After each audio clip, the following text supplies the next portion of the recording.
Second, or pride and humility.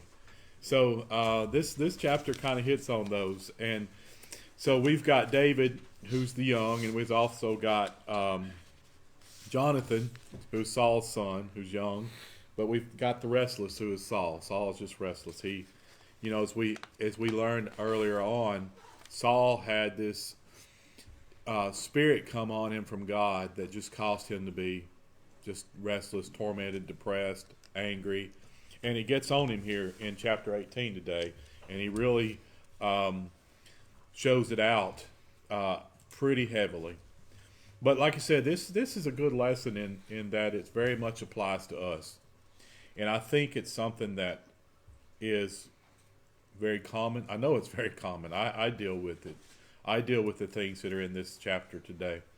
But we're going to look at chapter 18, like I said, 1 Samuel chapter 18. In chapter 17, which we talked about last week, that was the whole David and Goliath chapter, right? We know all about David and Goliath. And this is immediately following when David has killed Goliath, and after such, he comes up to Saul, and Saul, talks to him, and then we jump into chapter 18. So we're going to read. I'm going to pause a few times. I'm going to ask you guys some questions. Like I said, I don't have a lot of commentary to go with this. Outside of my own thoughts, and hopefully, the Lord has given me some of these thoughts, all of them, not some of them, all of them. But we'll read through it, and we'll see what you guys have to say. And we may end up being early today. We'll see. All right.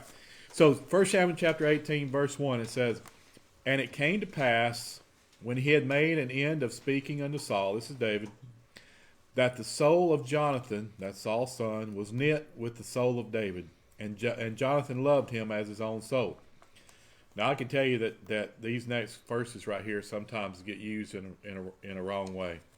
There's a group of people out there that want to use verses like this to prove what they believe, but it's absolutely not true here. What we find is that we have two men who have a great relationship with another, and innocent God is definitely 100% in this relationship. If yes, it's a very godly relationship. Because we've already learned that Jonathan himself was a godly man. I mean, he when his dad was just laying around whining, he got things done, right? And he listened to God, and he did the things that God asked him to do. Whereas Saul was always seeming to be the opposite, right? Anyway, so and Saul took him that day. He took David that day, and would let him go no more home to his father's house. So, David had been coming in and playing the harp or whatever, and, soothing Saul, and then he came out here to this battle, and so Saul says, "You know what? You're staying with me from here on out. You're part of my group here." Then Jonathan and David made a covenant, because he loved him as his own soul. And Jonathan stripped himself of the robe that was upon him and gave it to David, and his garments, even to his sword, and to his bow, and to his girdle. So basically, Jonathan said, "Here, you deserve my princely robes, my armor more than I do. I mean, here, let me give you this, because you've done this great thing. You have basically liberated, at least for a time, Israel from the I almost said Palestinians. Sorry about that. Philistines." All right, so now in verse 5, it says, "And David went out whithersoever Saul sent him, and behaved himself wisely. And Saul set him over the men of war, and he was accepted in the sight of the people, and also in the sight of Saul's servants." Okay, so I want to make a special note, something right here. I want you to note, Saul has brought him into his house. He has set him over a group of military men, and they are getting along just great. Saul is liking this guy. Saul says, "This guy's great," right? Saul says, "Come on, man. You're gonna lead my armies. You're gonna live in my house. You're gonna do all these things, and everything's going great." His son, they're getting along great, etc. Right? And then we read a little bit further, starting in verse 6 here. Well, let me add this too, and not only in Saul's sight, but it also mentions that in Saul's servants, the people that work for Saul, right? They really thought David was great. "And it came to pass, as they came, when David was returned from the slaughter of the Philistine, that the women came out of the city of all cities of Israel, singing and dancing to meet King Saul with tabrets, with joy, and with instruments of music. All right, so Saul and David come back from war. They're coming out to meet Saul. He's the king, right? Come back from the big battle. They won. Everything's great. And the women answered one another as they played and said, Saul has slain his thousands, and David his 10,000s. So everything's going great for old Saul. He's feeling pretty good. And then he hears something. He says, and all the women came out. And this is from all the cities. It says everywhere they went, apparently, they're all saying, Saul has slain thousands, but David slain 10,000s. All right. So my question is, how should Saul react to this? How should? What are we going to find out? There's pride there, right? Saul is the king. He's the king. And he's got this little squirt, right? That's come along. He's done good. And now they're saying, Saul's good, but David's better. What do you think Saul's thinking right now? It's not too good. I've dealt with this, and have you ever been at work or something, and maybe you feel like you've done a great job, and then some little squirt comes along and they do something really good, and then everybody starts, they're all, oh yeah, blah blah blah, right? Have you ever been in a situation like that where you felt like, I've worked here for 20 years, I've done my best, I've worked hard, and this little dude starts the other day, he does one good thing, and then everybody's talking about it. Have you ever saw something like that? God done told Saul he's going to see the king better than That's him. right. Well, you're exactly right. Saul's already got in his back of mind. Wait a minute, I'm going to be on the downfall here pretty soon anyway. Something's going to happen, right? So, what is the natural reaction to something like that? Does it make us excited? We're going to go over and find this guy. We're just going to pat him on the back, naturally. Probably not. But how should we think about this? How should we look at a situation like this? Comment on that? All of a sudden, somebody comes along and maybe knocking you out of your place? Was it God's will? Was it God's will? Yeah, how should we? Spirit led, it's not going to bother you. Exactly, yeah. You get secular for a minute. Oh, it's easy to do, right? A good boss will surround himself with people smarter than he is. It's hard to do. Yep. Most bosses surround themselves with people not quite as sharp as they are so they can look good. Yep. I never had a problem with that. That's why I could never be a boss.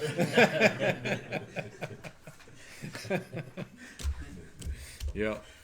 Well, it's natural. So we're going to see Saul's reaction here.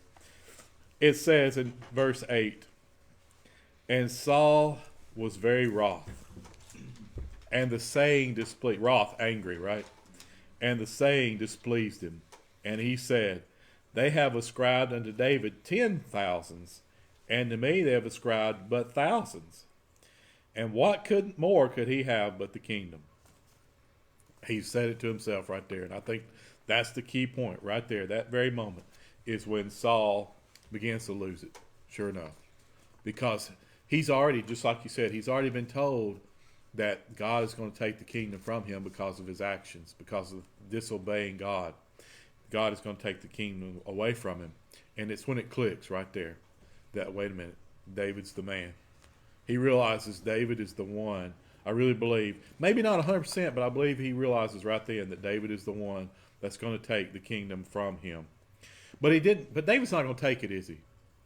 He's not going to take it. It's going to be given to David. As a matter of fact, that's a lot of what this lesson we're going to see right here that we'll talk about as we go on down. But David is not going to take the kingdom.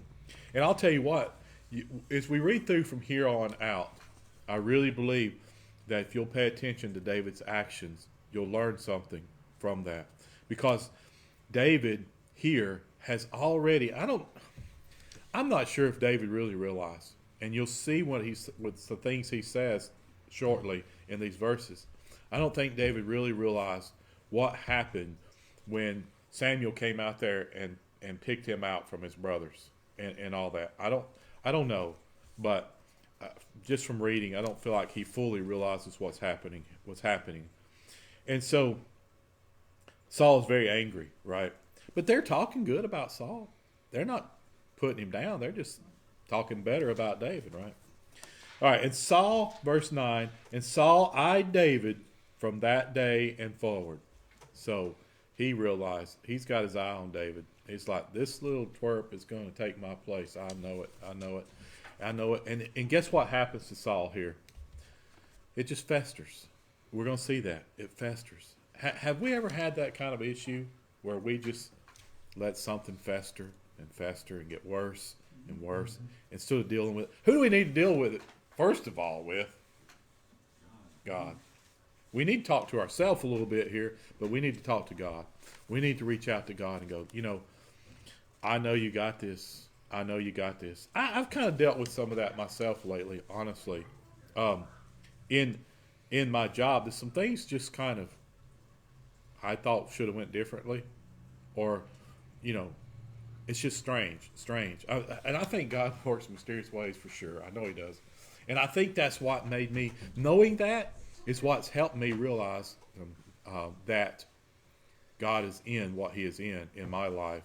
Not just in my job, but in all aspects of it. But it's weird things, and you have to think, you have to stop and not let your own pride get a hold of you, not let yourself fester in a situation. As a matter of fact, I'll just tell you, there was a situation where it just made me angry. It was just like, this ain't right. And, and why did this happen? Nothing that was hurting me, but it just like, this is not right. And I was starting to let it fester a little bit. For a period of about 3 weeks, literally, I let it fester pretty good, okay? And so that kind of went on. And then, do y'all remember when the young guys preached that day? There was 3 of them, Well, one of them, trying to think of his name, the youngest, Reagan, yeah. Reagan got up there and he preached to me that whole time. Absolutely that whole time he sat there and preached to me that day. I mean, he did. I even told him. I went to him and told him that. And I appreciated it, how much I appreciated it and how much it meant. And he had no idea. He had no idea. But that's the way God works. If we listen. If I let myself listen, and I could have sat there and just go, rah, rah, rah, but I got to listen to what he had to say. And it really changed my thinking process quite a bit. And really what he preached about was this. It's not about competition or whatever between you and other people, but it's about what you do for God, And I really meant to bring this. I forgot. I was going to do it, and then I thought, nah, I won't, and I almost did. But I'll tell you, this is, I guess part of the reason I didn't bring it, I'm not like brag. I don't want to brag on myself at all. That's not what this is supposed to be. But I do carry with me. I have to wear a badge at work all the time, right? On the back side of my badge, I carry a card that I made, and that card basically, I pulled verses out of the Bible and put on that card, and they start with basically, I wish I could quote them. I read them enough times I ought to be able to, but basically, do all your work as if unto God, right? And that's what I try to live by. And I have to pull that card out every now and then because I'm like, you know what I'm saying? Sometimes it's like I just want to lay down, and I'm like, I just like, why am I doing this? But then I remember, and I try to be honest. I mean, I hope I'm always honest, but we're not always perfect, right? But in everything I do, but I try to be show a very positive attitude. I guess that's what I'm getting at. And I try to glorify God in everything I do so that people will see that, And if God will glorify Himself through me, then people might come to Him, right? And people will see that in you. I promise you they will. They will see it. You know, the average person is running around all grumping and griping and you know, talking about this person over here, talking about the other person over there, whining and complaining about why they didn't get this or why they didn't get that.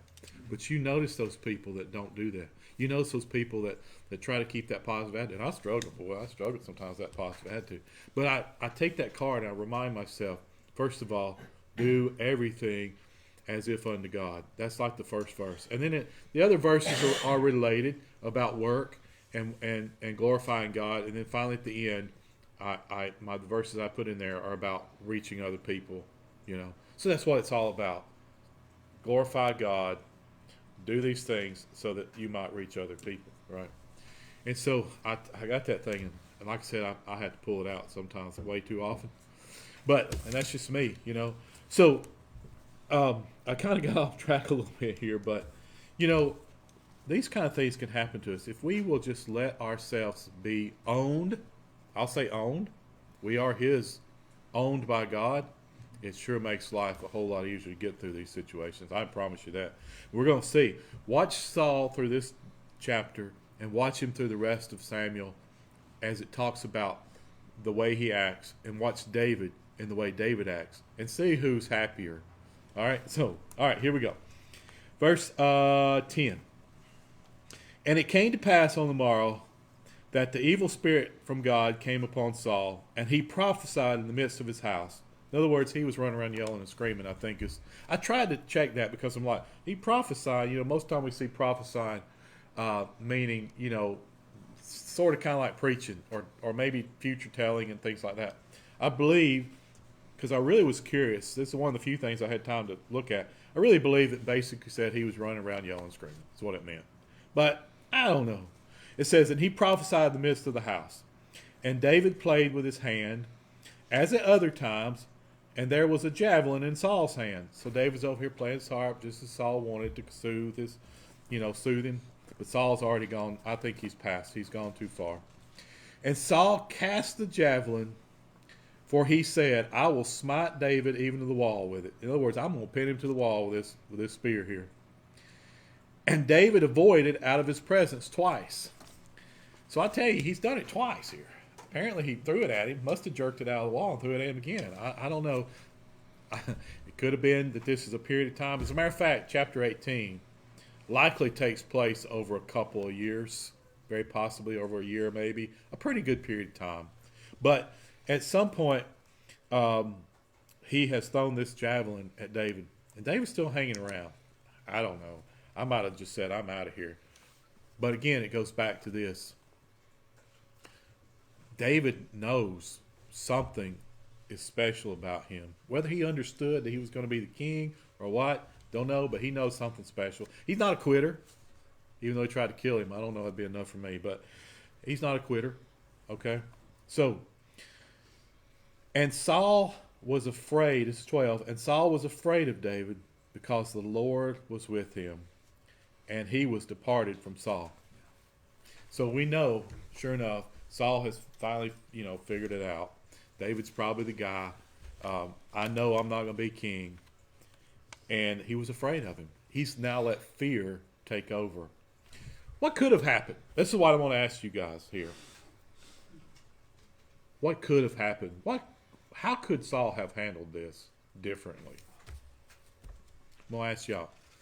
How could Saul have handled this situation differently? Saul definitely is not going to be. Nothing that Saul can do, I don't think. Nothing he could do would bring him back to being king. He's king, but he's not God's man. I don't think anything could have brought that back. But what could have Saul done? Took David under his wing and tried to teach him. His way. Absolutely.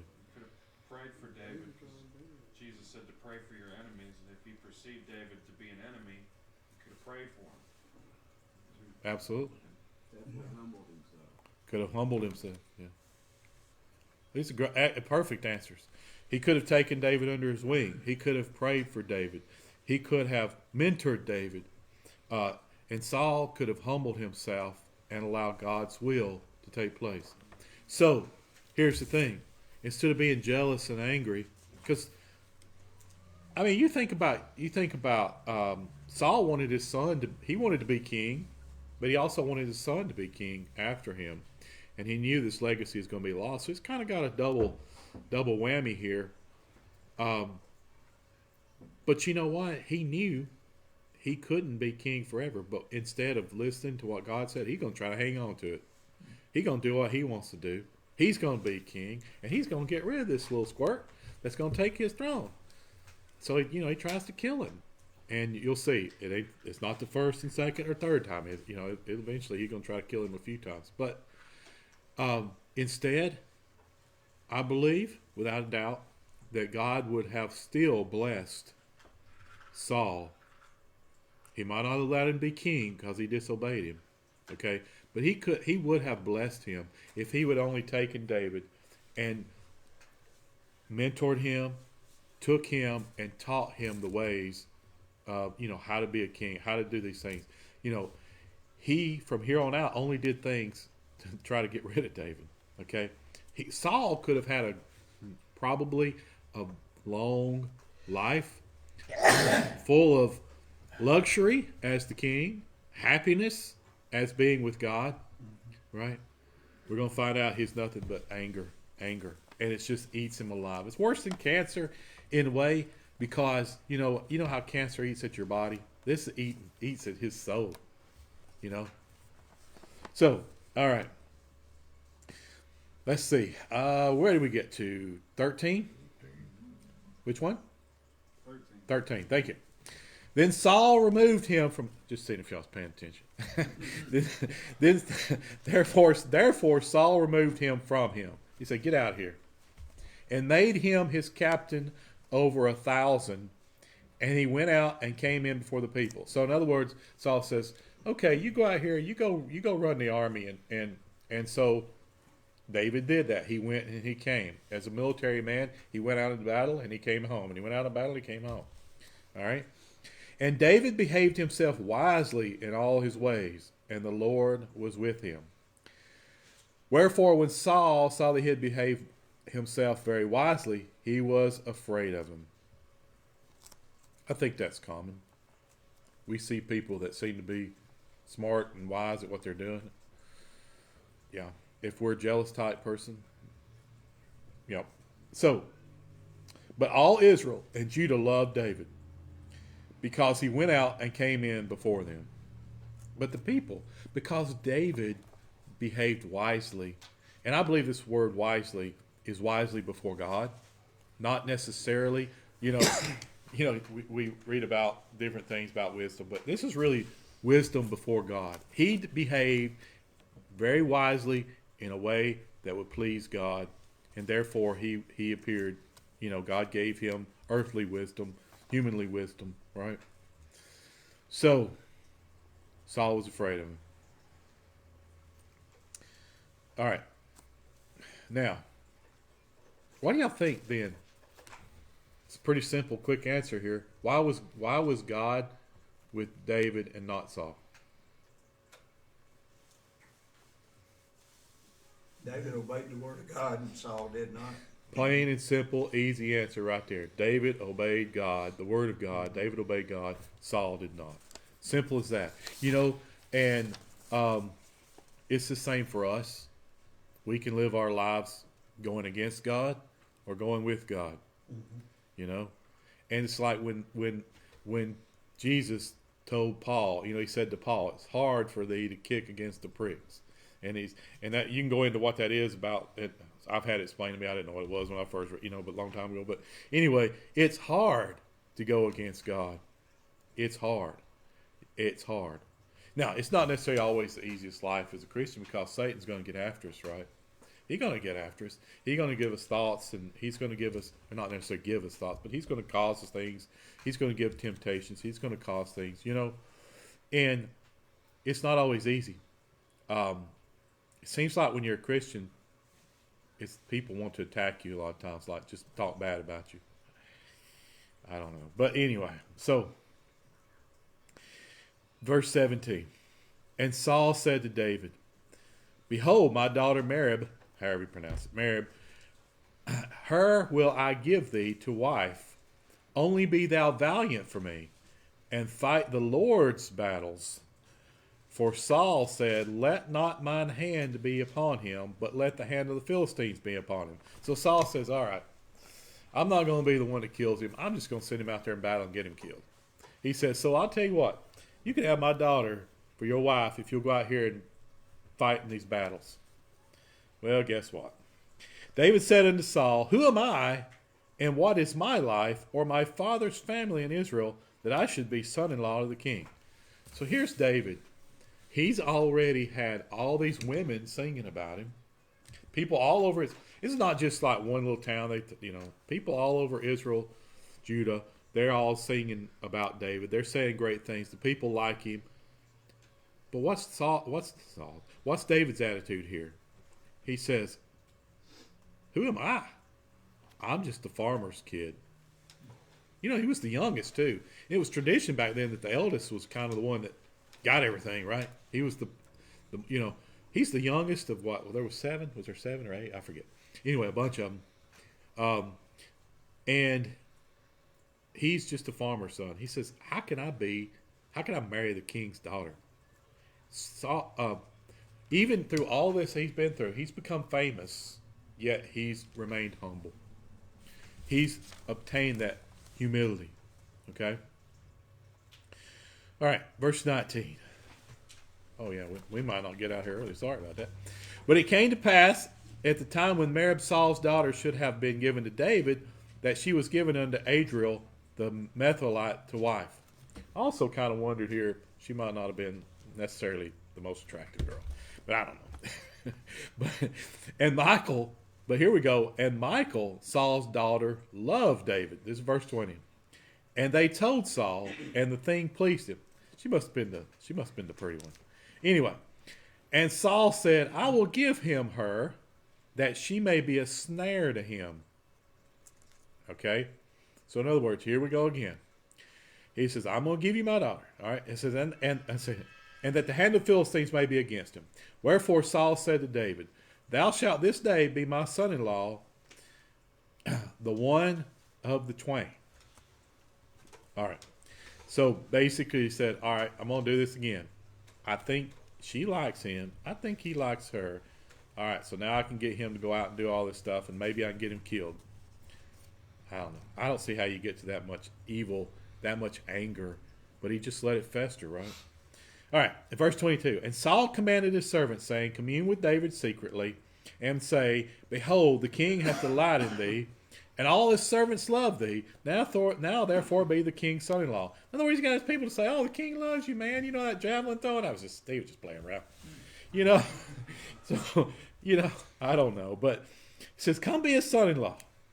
And Saul's servants spoke those words in the ears of David, and David said, seemeth it to you a light thing to be a king's son-in-law, seeing that I'm a poor man and lightly esteemed? So still, again, David is really remaining humble in everything that's happened here. Let me stop for a second on that. When we talk about David in general, he was known. He did some things he shouldn't, but he's known as a man after God's own heart. He is known as a great king of Israel. He is really the king. Even when they talk about Christ, what do they call him in a lot of cases? They call him the son of David, right? Or he's kind of mentioned as a son. He's that descendant of David. It's even the line comes from David. It's very important that it comes from David, not Saul or not somebody else, but David. And so I believe this is why, really.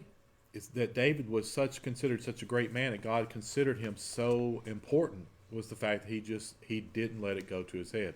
Yeah, later on maybe somewhat, but he remained humble, and that's very important to God, right? God definitely, what does God hate just about as much as anything in us? Pride. Yep. All right, and the servants of Saul told him, saying, on this manner spake David. And Saul, thus shall ye say to David, the king desireth not any dowry, but in 100 foreskins of the Philistines, to be avenged of the king's enemies. But Saul thought to make David fall by the hand of the Philistines. So David's like, I'm a poor man. I can't come up with the money because the dowry, you basically had to pay for the girl, kind of, sort of. He said, I can't do that. He says, I don't care about money. He said, just go out and get me 100 foreskins of the Philistines.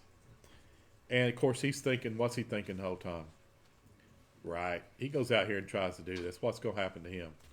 They're going to kill David. 100 to 1. 100 to 1. Yep. So guess what? the whole foreskin thing gets me, but we're not going to get off on that. But I can't hardly imagine killed him. I don't know. Let me check. I don't know. All right. So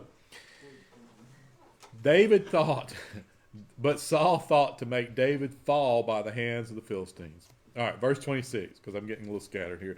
And when his servants told David these words, it pleased David well to be the king's son-in-law. Remember I told you she might be the pretty one? And the days were not expired. So he still had time to get it done. Wherefore David arose and went, he and his men, and slew of the Philistines 200 men. And David brought their foreskins and gave them in full tale, he counted them out, to the king, that he might be the king's son-in-law. And Saul gave him Michal, his daughter, to wife. He said, get 100. He brought 200. So, of course, Saul, has got to be just fuming here. But he's going to fulfill his promise.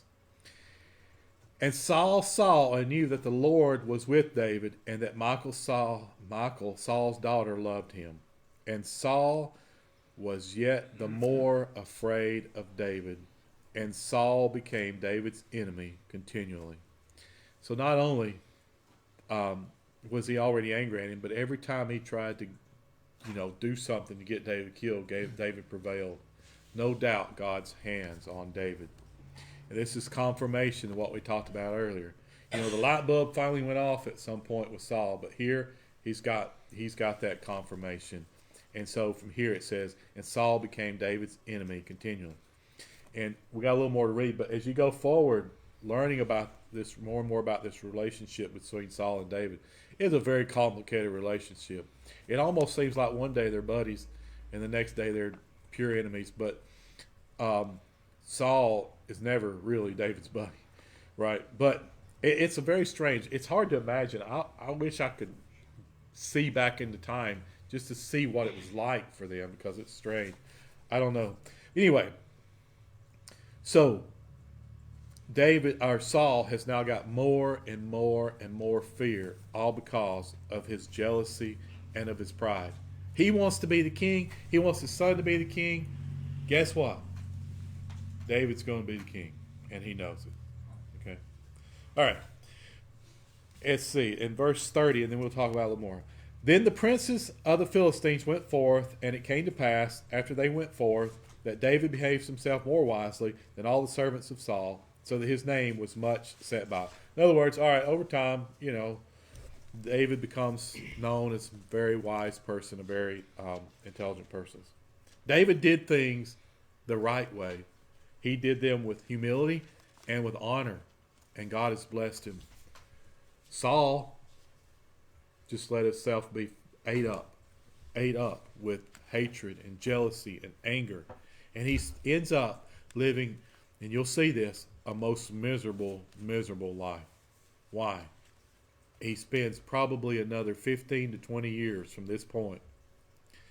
And the Bible says, Bible scholars, I didn't go in there, the Bible's like, say 20 years from the time David killed Goliath until David became king. Saul spends the next, and this has, been a few years has passed probably to this point. Saul spends the next 15 to 20 years hating on David so bad. He lives an absolute miserable, miserable, miserable life. All because he would not humble himself before God and go, God, I did wrong. I'm sorry. Let me take this young man and teach him your ways, the ways of being a king, so that this not only can he grow up great for you, but also for the people. Because David, he could have brought the people much more peace much more harmony amongst each other and amongst their neighbors, the Philistines. They could have done better to protect the nation. Had only Saul and David gotten along, no telling what they could have done for the people of Israel at that time. But instead, what? Misery, misery, and more misery. Okay? But that's kind of it for chapter 18. But it goes on and it goes on for quite a while. I thought about this a bit, and I thought it really reading this a little more closely and studying a little bit here before today, it really reminded me of what I've told you about from happened a couple months ago at work and all that. It kind of reminded me it's being angry about something is not going to help you. How many times do we do that, right? How many times do we see people do that? They can't stand it. They can't stand it, and they just let their life just be eat up with anger. It drives most of us all. I should say it drives me sometimes. I try not to, but some people it drives all the time. Anyway, comments on this lesson? We got. It's about time to go, but any comments before we go? No. All right. Amazing what we can do if we just humble ourselves and get rid of pride. Yep. Do it like you were saying, do all things for the glory of God. Do all things for the glory of God. You got it. It benefits all.